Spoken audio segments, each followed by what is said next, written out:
So, the key points that really the rest of what we're talking about today is going to be focused on a little bit of measuring, but mostly communicating impact and creating compelling stories of transformation, how you can combine your impact metrics and stories really specifically to improve your end of year campaigns. So these are the key points that we'll talk about.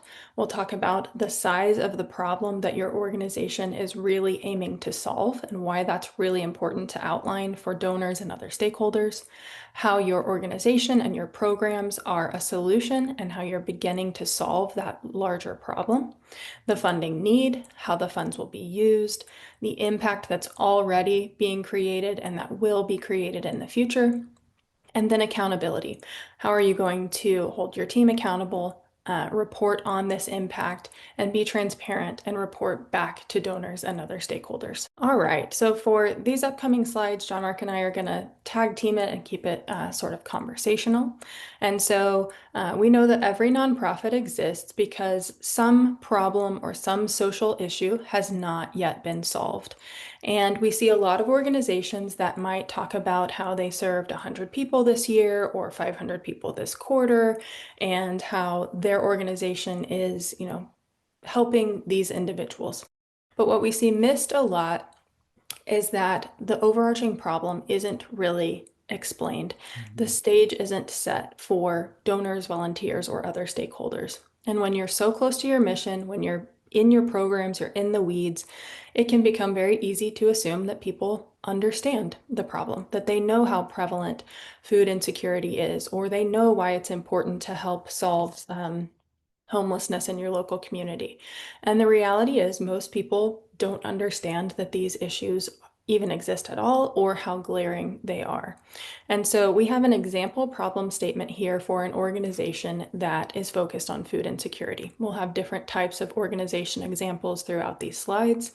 But for this problem statement, they're saying that in their local community, so a pretty defined area or region, 1 in 4 children, or 25%, don't know where their next meal is coming from. That's 25,000 young children in need of food assistance. Hunger doesn't just affect nutrition, it affects health, education, and hope. If we don't address it now, we'll continue losing potential in every classroom. So, this is a very concise, very clear problem statement.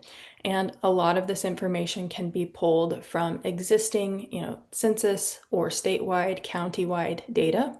Mhm.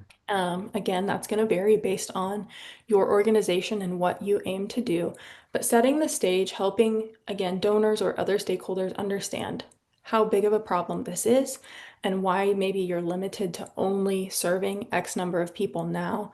How much do you want to grow in order to serve a larger percentage of people in need? But John Mark, what would you add to the importance of defining the problem and a problem statement? Yeah, I love the way you explained all of that line. That was awesome. But really, want people to understand like this is why your organization exists. Number one, it exists to solve a real problem. And it's also how we cut through the noise and get attention for the mission. Because donors are extraordinarily busy. You are extraordinarily busy, right? And we need to be very clear and compelling. Like, why does this organization matter? Why should I care? Tell people in very clear, direct language the size of the problem your organization seeks to solve. And from there, we can then talk about sort of your slice of that pie, your slice of the problem. So this first example, we're looking at a very well-defined community, right? 1 in 4 children, 25,000 young kids that need food assistance, right? And then we amplify that a little bit more with the problems that are associated with it. And so really think about what percentage of the population in need you're currently serving, like what that looks like, and then what percentage is without services. This is how we actually build a case for support. This is how we build urgency around why your organization matters. So think about when you clarify the scope of the problem, you can then show progress towards the solution, but also gaps that are preventing you from getting to the solution. So I'm a huge fan of camping out on the size of the problem that your organization solves, and then your piece of that problem that you want to solve